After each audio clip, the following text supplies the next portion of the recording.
civilian. What I can tell you, killing of relative. أطلق في محيط هذا المكتب بما The current estimates. هناك بعض القلق كما هو. All the people I met over the last 2 days described how different this war was from the previous one. They use words like ferocious and traumatic. Everybody is exhausted after 11 days from hell.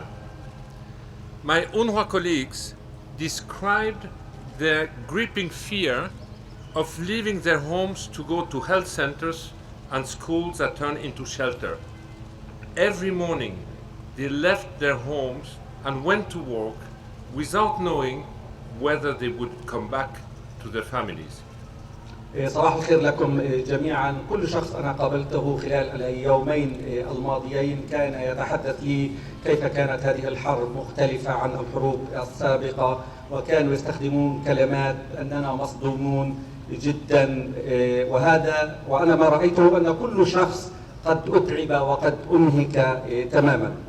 زملائي في الأونروا يشرحون لي هذا الخوف القاتل والخوف الكبير عندما كانوا يتركون بيوتهم والتوجه إلى مدارس الأونروا أو إلى عيادات الأونروا، ودائما كانوا يسألون أنفسهم هل سيعودون فعلا أحياء في نهاية هذا اليوم؟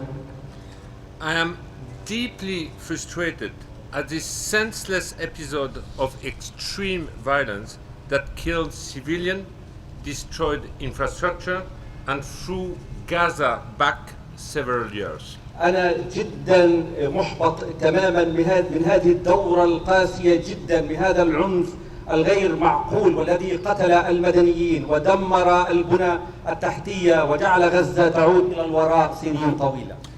We launched an emergency appeal a few days ago, and we are starting to see funds coming in to help those who were most affected by the conflict. لقد أطلقنا نداء عاجلا قبل أيام، وقد بدأنا الآن نتطلع ونتلقى بعض المساعدات والتي سنستخدمها في مساعدة الأكثر تضررا خلال هذه الأزمة.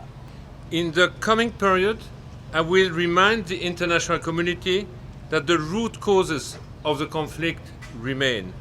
The occupation, the forced displacement, of which we had a strong reminder in Sheikh Jarrah lately, the blockade and the cycle of violence all remain. This must be resolved.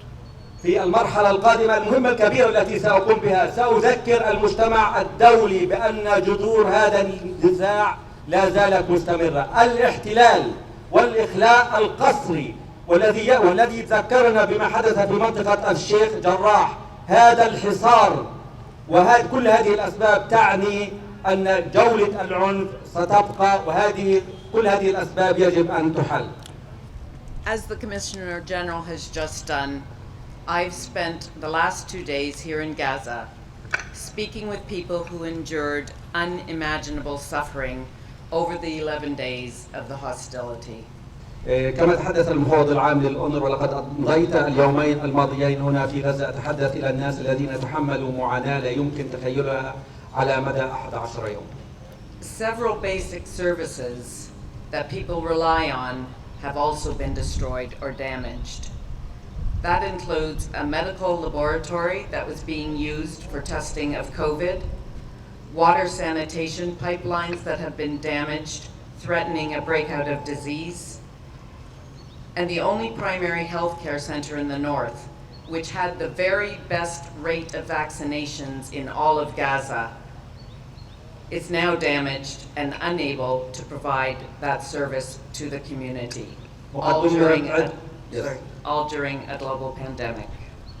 وقد دمرت عدة أماكن كانت لا يستغنى عنها فيما مضى هنا في غزة لتقديم الخدمات الأساسية، أو لحقت بها الأضرار بما فيها مختبر طبي كان يؤمن فحوصات الإصابة بفيروس كورونا، وتضررت خطوط مياه الصرف مما يهدد بانتشار الأمراض، وأصابت الأضرار مركز الرعاية الصحية الأولية الوحيد في الشمال، والذي شهد أفضل معدل لتقديم التطعيم إلى حد بات معه غير قادر على خدمة المجتمع الدولي، وذلك في خضم وباء عالمي. An agricultural supplies warehouse has been destroyed, and with it, at least one season of crops, threatening food security, creating a health and environmental hazard. I also visited one of the several damaged schools. That damage further complicates children's access to education, again on top of COVID-related interruptions. ودمر مستودع اللوازم الزراعية ومعه محاصيل موسم كامل على الأقل، مما يهدد الأمن الغذائي ويشكل خطرا على الصحة والبيئة. كما قمت بزيارة إحدى المدارس العديدة المتضررة، ويزيد هذا الضرر من تعقيد إمكانية وصول الأطفال إلى التعليم، بالإضافة إلى القطاعات التعليمية الموجودة مسبقا والمتعلقة بفيروس كورونا. The escalation has exacerbated an already dire humanitarian situation in Gaza, generated by nearly 14 years of blockade, internal political divisions, and recurrent hostilities. We must also ensure support to continue addressing the needs that already existed before these escalations. لقد تسبب التصعيد في تفاقم وضع إنساني مفجع أصلا في غزة، حيث نجم عن 14 عاما من الحصار والانقسام إلى جانب تكرار الأعمال القتالية. فعلينا ضمان تقديم الدعم لمواصلة الوفاء بالاحتياجات التي كانت قائمة من قبل، وبما يشمل تلك الناشئة عن الجائحة المستمرة.